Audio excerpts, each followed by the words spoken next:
What is up, people? Welcome back to Crack Entertainments, and welcome back to reacting to creepy pants-shitting stories from this guy, Mort. Go subscribe to him. Mort is here, Mort.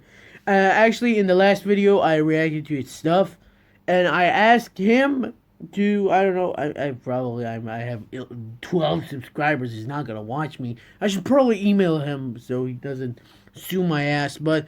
I asked him if it was okay to react to his stuff, and he didn't answer me. So, I don't know, but we're gonna do it again because it's hell fun, Andy. Oh my god. It's been a while since I watched his stuff. Let's watch this one. 3 extremely scary horror stories animated. Hell yeah. Let's do it. My name is Chloe, and this story happened to me 2 weeks ago. Oh. I'm 32 years old and have 2 weeks ago? 2 weeks ago? That is disturbingly, fuck. every now and then the company I work for. Oh my god, the voice is too low. In other parts of the country to take place in important business meetings that are mandatory for me to attend. Thankfully, my bosses are understanding of the situation.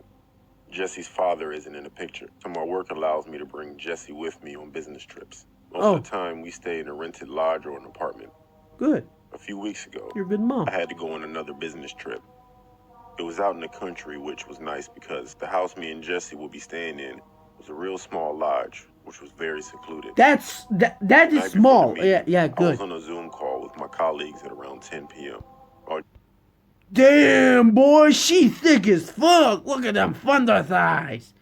I shouldn't say this because, but anyway. Jesse was upstairs playing on his Nintendo Switch. During my Zoom call, Jesse called me from upstairs telling me I need to see something. I excused myself from the call and headed upstairs. Good idea. I went to his room and asked him what was wrong. He told me there was a man outside looking up into his window. What? I looked out into the dark field and couldn't see anything. I told Jesse I couldn't see anybody out there. You don't do that. When your child tells you, Mom, someone's watching me. You don't just go, oh, sweetie, it's just nothing. Go back. You're playing with your fucking Switch. You pick that child up and you wince out of there. He said the man walked off into the darkness as he called for me. Oh. He said it concerned me. But I had to brush it off as maybe it was a dog walker or something. I usually don't brush it off when it comes to things like that. I told Jesse to tell me if he sees the man again. I then returned to my Zoom call. About an hour went by when one of my bosses suggested we took a quick bathroom and drink break. Leaving the Zoom call on as we usually do, I went to put a pot of tea on and went upstairs to check how Jesse was. I asked if he was okay and if he saw anything outside. He told me he hadn't seen anybody since. Okay, good. I tucked Jesse in the bed and went back downstairs. Actually, wait a minute. That's probably not good. Because if it can't see you, I said it wrong. If you can't see it, it can probably see you. That's not good. Okay, what's up? Most of the colleagues were back on from the break. Okay, good. Apart from a couple. One of my bosses said, "Oh, that's strange. I thought I just saw you walking around the kitchen." The laptop that I was using for the call was set on the table in the living room, which was opposite the kitchen, which also had a back door. I replied saying no, I was just upstairs. He said he was certain that he saw me walking around the kitchen. I laughed and I told him he was seeing things. My pot of tea started. I had forgot about it. As I walked into the kitchen, I noticed the back door was slightly open. I thought it was odd, especially being what my boss just said to me. But I chalked it up to Jesse forgetting to close the door. No. He was outside playing earlier that day after all. Run, get the baseball bat. Poured myself some tea and sat down and continued my Zoom call. You want some tea? About 10 minutes go by and I started to feel funny, like really sleepy all of a sudden. But it wasn't a normal feeling. I felt fine and all of a sudden I felt like I couldn't keep my eyes open. And that's what happened. I fell asleep on the Zoom call. I didn't know at the time, but I was out for about 10 minutes. until I woke up to Jesse frantically pulling me, trying to wake me up. Good He told idea, me there kid. was a man outside trying to get in. I turned around and I saw a man on the other side of the back door pulling the door handle in an aggressive way. Fuck. He looked furious, as he couldn't get inside. This means that what my boss said to me earlier, when he thought he saw me in the kitchen, was true.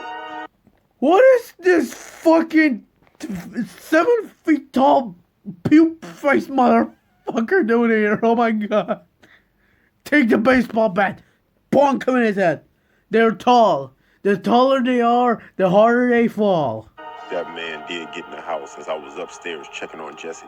Huh? He must have spiked my tea, and that's what made me fall unconscious. Once unconscious, I think he was planning to enter the house and assuming the door was still unlocked, to take my son away. The thought of this makes me sick to my stomach. I thank God that I noticed the door slightly open and locked it shut. This story could have had an awful ending otherwise. We called the police and they searched the area, and Good. not surprisingly, they found no one. Jesse and I returned home after that. This incident will haunt me for the wise rest of my decision. life, and Jesse's too. Holy shit. She almost got, I don't know, raped, mugged, I'm stabbed. an office manager, and being the manager of a company has All its above? perks sometimes. But it also means I have to be the one to let people go. In Oh. this one instance, I had to fire a man. You're the boss. What made it awkward was he was dating my best friend, Olivia. She had asked me to give Hooper a job. As she's my friend, I gave him a 4-month trial basis. Good. I won't You're go a into good guy. detail too much about why I needed to fire him, but it was basically he just didn't know how to do his job. I had Then let him go. If a guy comes in and don't know how to do his job, you just tell your friend, hey, girl, listen, I love you, but this nigga gay. I mean that is not actually you tell him, like, dude, this guy is a shithead. He can't work here. I'm gonna get fired. I can't pay my own mortgages. Why should I pay him? Okay. Can you stop making noise, dear? let Olivia know the day before I was about to let Hooper go. She was understanding and thankful I gave him a chance. That following morning, I called Hooper in my office and told him that we were letting him go. He didn't really say much, but the expression on his face was surprised but also a little mad, which is understandable as he had just got fired from a job. Yeah, But he left the office, and I carried on with my day as usual. pretty understandable. Later that evening, I mean, got I in would my have been there if car. I was fired. Before starting it, I received a Zoom call from my bosses. I will skip most of the conversation because it's private and irrelevant. At one point, one of my bosses said, "Courtney, please tell me you have finally fired Hooper." I replied saying, "Yes, I have." Then my boss said, "Thank God, he was useless," and letting out a laugh with some of the other bosses.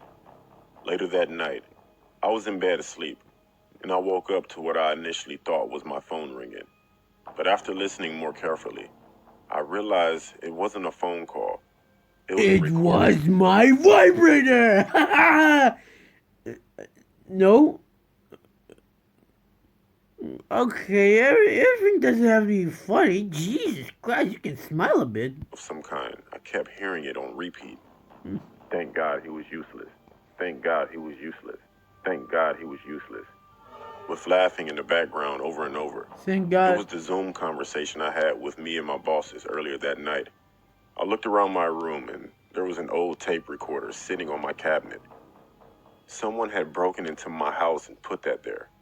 I went downstairs and saw the front door was open. Of course, the first thing I did was call the cops, and I told them I suspected it was Hooper, who had put the Smart. recording there. What's creepy was, no one had seen him again, not even Olivia. She said that he just vanished and stopped responding to her calls and texts. Did you guys? People lose their jobs. Did you guys see that? The telephone suddenly disappeared. Look. What's creepy was, no one had seen him again, Look. not even Olivia. She said that he just vanished and stopped responding to her calls and It texts. disappeared. People The lose their phone jobs every day, disappeared. but it's scary to think how people will react. I don't understand what Hooper's intentions were with recording, and quite frankly, Probably don't wanted think to I want to suck know. you off to get his job back. I don't know. He seemed like a pussy. You can call me Derek in this story. Okay, Derek. I'm 23 years old and have recently landed my What's up? self-intern job. Can we just take a minute to admire those fucking biceps? Man, those are some mean biceps. What do you lift, bro? How much do you lift? Hook a brother up, will you? Kill me. Working in the office of the city that I moved to. It hasn't been as good as I thought it would be. My boss and other managers always drop extra work on me, and I usually end up staying in the office way later than everyone else, when everyone else has already gone home. This one Thursday was no different. I was stuck in the office past 11 p.m. It was on a Zoom business call with people who were across the country, and some were across the world. There weren't many people on the Zoom call. It was about 4 people, not including the best myself. kind of call. I looked up from my desk and I took a look at the Zoom call. 3 of the 4 people were guys I knew. They were from the same company across town. Okay. The other caller I didn't know. But on the Zoom call, you can get dozens of people on the call at once. I don't always know everyone, so I didn't think much about it. The 4th person I didn't recognize was in an office that was dark. But there was no doubt that there was someone on the call. Bro, when you see a guy on Zoom or, I don't know, whatever social media kind of conference app you use, when you see a person you didn't know, you just disconnect. You don't stay here, you fucking piece of shit. Actually, you can't disconnect because he just said there are usually colleagues that he don't know, so if he does that, he's probably gonna get fired.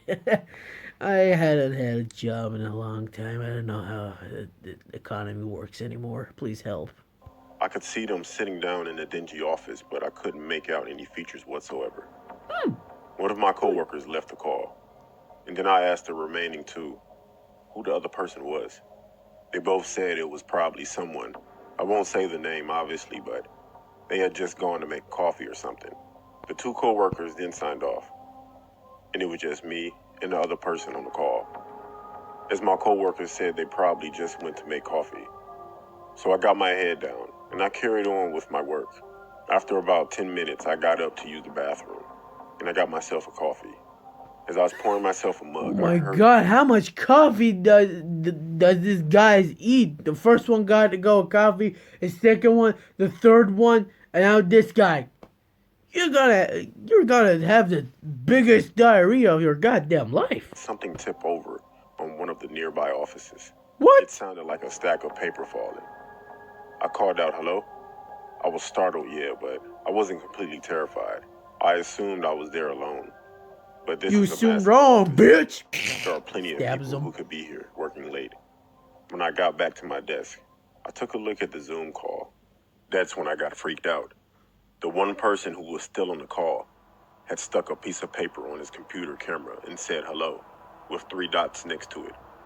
I typed in the chat box, "Who's the person on the call?" Unsurprisingly, there was no response, and then the Zoom call ended. I was pretty scared and felt like going home and just taking my work with me. As I was packing up my stuff, I received a phone call.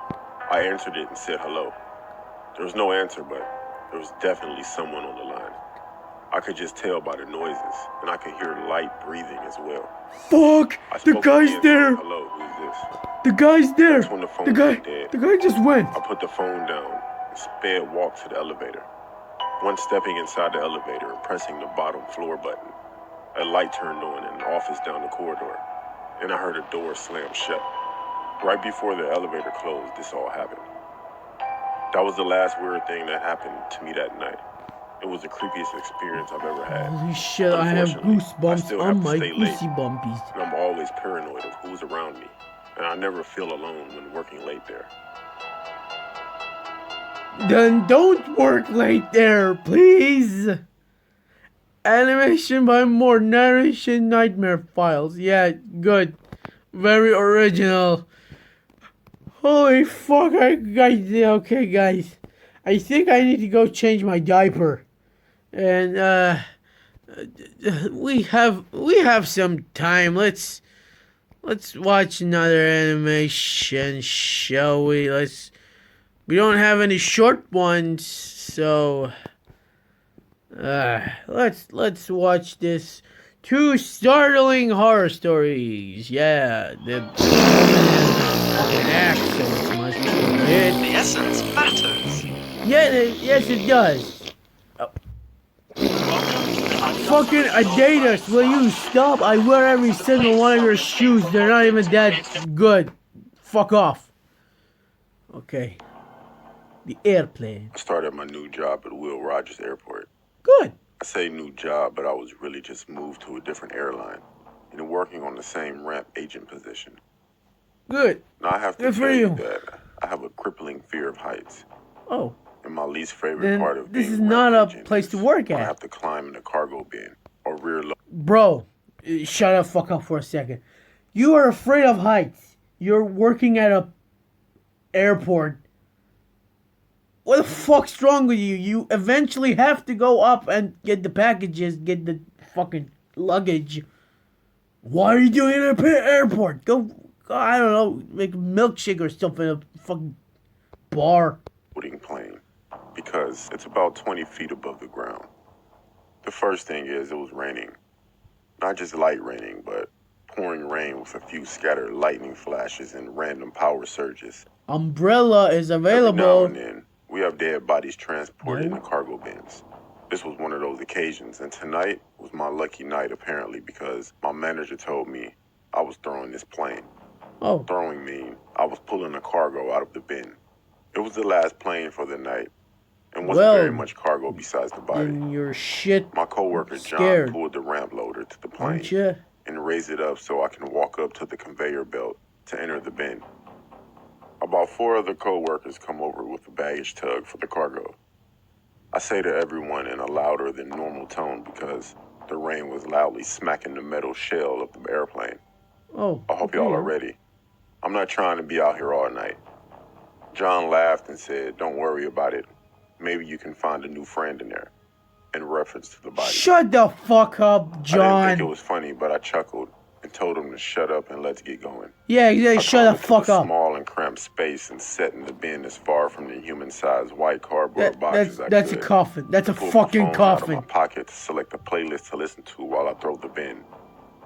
I find a good one and I start working. The conveyor belt moves at a snail's pace. After all. You have to wait until they scan each individual package, so I can't just throw them as fast as I want to get out of there. About 10 minutes into it, I'm getting closer and closer to this box, and my music stops playing. I've had earbuds that short out when they get wet, so in the front of my mind, I automatically assume that the rain somehow got on it, and I just needed to shake the little water out of them. But they were bone dry. I checked Spotify to see if it was a glitch or a problem with the app, and I see I have an unread text. Did I get a notification and forget in the midst of my rap fuel baggage handling? The way my phone is set up, when I get a message, it will tell you who it is from, but it won't display the message. You have to access them and read it. What kind of the message was from an unknown number, which was odd because very few people have my number. I clicked the notification and I read the message. His swiping with the end of the AirPod. That's so good, man. That's good. You know, Mort's animations are awesome, but they're sometimes clunky. Like, we've seen 2 of them in this episode. To be honest, I shouldn't say anything. I can't make a single fucking animation, but like that guy's hand just go went like this. Now this guy's clicking with the. And all it said was hi. I sent a text back. Hello? And I said, who is this? My phone displayed that whoever sent Identify yourself, nigga. After it sent, I waited and no response. I started my playlist back up and got back to my job. Shortly after, a crash of thunder that was so loud the plane shook made me jump at first, but I quickly rationalized it and returned to work. Oh. I noticed the conveyor belt was no longer moving. I yelled to John, "What the hell is going on up there? Why did it stop?" He told me to sit tight. They're going to drop off this load. I think to myself, where else am I going to go? About 1 minute later, it got cold. Like I could see my breath cold. I wrote it off as just a cold front. I reach over for some stranger's luggage to lean on while I wait. As I look over for a bag to grab, Lightning went across the sky, and I saw a quick flash of a little boy, 11, maybe 12 years old, sitting on a white box, staring at me with this eerily happy smile. What the fuck? His head turned slightly to the side. My heart sunk and I froze, never taking my eyes off that box for what felt like hours. I was startled by the replacement conveyor belt starting up right next to the plane. I darted to the moving conveyor, crawling as fast as I could, trying to keep my balance and panic at the same time. I hit the ground and looked at John and said, "Nope, I'm done. You're gonna have to go in there." I didn't want to explain exactly what I saw, but John knew something scared me. So he asked me what was wrong and who was it. I stuttered a little bit, and I walked away before I could say anything. Then I got a new text message notification that I heard loud and clear this time. It responds from an unknown sender saying, "It's your new friend."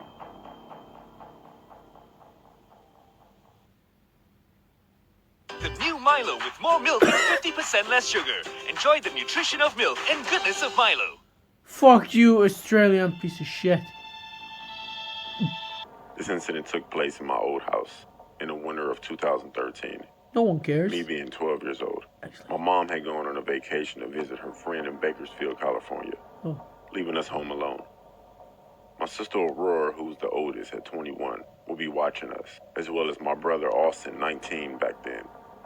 Austin and Aurora had come back from a local gas station to grab some snacks, hot dogs, hamburgers, slushies, candy, and chips, and as well as Austin getting a pizza from Little Caesars. Well, as we were going you to have watch a cool a football brother. game that night. Good for you.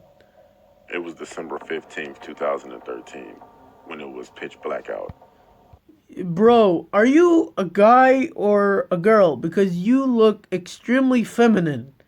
You look like a girl you look like a tomboy, basically. A girl with short hair and no boobs at all. Kinda hot, though. 10 out of 10 will fuck. The game being either the third or fourth quarter. Even over the commentator and the loud sounds coming from the TV, we could hear a faint, yet very slight scratching sound coming from the garage. It sounded like our cats were scratching the wood on the garage. But wait, we have no cats! Addison, my little sister, was looking around for the dogs and cats when she found them in the basement all resting in either our billiard room or the 2 bedrooms we had down there. Addison came upstairs and told us, and we were pretty reasonably shaken. The scratching continued, and it only made us feel more unsettled. Austin and Aurora looked pretty shaken when we heard a loud collapsing sound. Don't come near, bro. Oh, wait a second. Don't come near. I swear I have a weapon. A weapon? A weapon, yeah. Garage. It sounded like someone climbed up the ladder. Bro, how muscular is your sister? God damn. Storage area. Went through all of our boxes and shuffled them around. It was when it hit us. Bailey, my other sister, turned off the TV, while Allie, another one of my sisters, went to go turn off the lights. Addison hid in one of my basement bedrooms. How many fucking sisters and brothers do you have? This is the smaller sister. And he is 12 years old. He has an older brother, another sister, and 2 other sisters, or just one more sister? I can't remember. Allie hid behind the china cabinet in our other basement bedroom. I was hiding under my bed. Aurora and Bailey were hiding behind my parents' bed. Then someone opened the door to our house and slammed it shut. It was a man. The man said in a gruff voice, walking into the bedrooms, "Aurora, Austin, Allie, Bailey, Elijah, Addison, I would like to give you some candy." He also said our full names at one point, and somehow knew our middle names. The man started pounding on the 3-bedroom doors and screaming that he had a bunch of candy canes, and he just wanted to spread Christmas cheer. Austin jumped on the man from behind, and he actually had a huge kitchen knife. Austin managed to stop him from stabbing or cutting him. The cops arrived a minute later, and the man was still in Austin's possession. Austin had left him for maybe 20 seconds, and when he went back in the hallway, the man was gone. We heard the front door shut, and Austin never caught the guy. Unfortunately, however, the story doesn't even end yet. One day, when I was 15, I was walking home from school with Addison and Bailey. Aurora and Austin and Allie had all moved out by then. I opened the front door to see everything shifted around, and the whole house was trashed. We found this incredibly odd, and even more, that it was a terrible foul smell coming from our basement. And 5 of our dogs, Rocky, Roscoe, Petey, Coco, and Bingo, were all clawing at the basement door. 5 fucking dogs? Bro, this family is like a rabbits, man. How many? 7 kids and 5 dogs, 3 cats. I opened the door. Since Rocky, Coco, Bingo were our German shepherds, they weren't scared, as Petey and Roscoe were golden retrievers and they were petrified. Rocky went down first. He was acting very brave, and then looked in the basement bedrooms. Show me the doggies.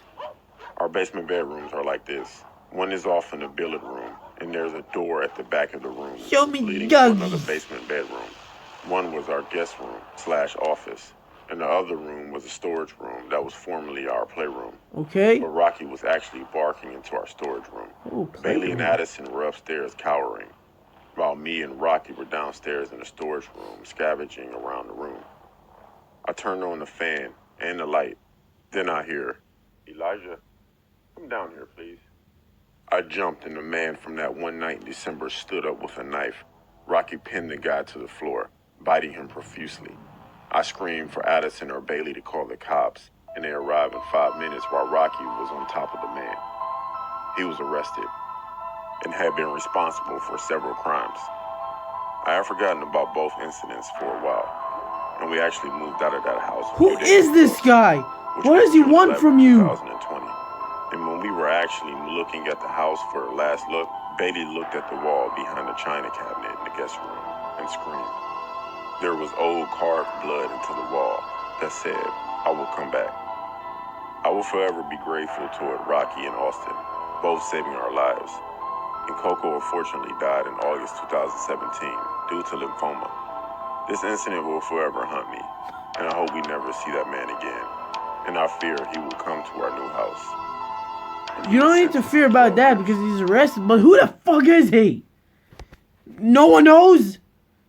No? Okay, well, wow, those were some good-ass animations, and, well, I'm gonna leave it here, and, Mr. Mort, still, if you are not comfortable with me using your videos, just say it, and I will make an apology video, basic YouTuber shit, and then I will put the videos out. I will delete the videos because your art is awesome, and I don't want to offend you in any way, shape, or form. So if you guys enjoyed this episode, leave a like, leave a comment, and make sure to subscribe to Mort and me, and I'll see you in the next video. Bye-bye. Baby.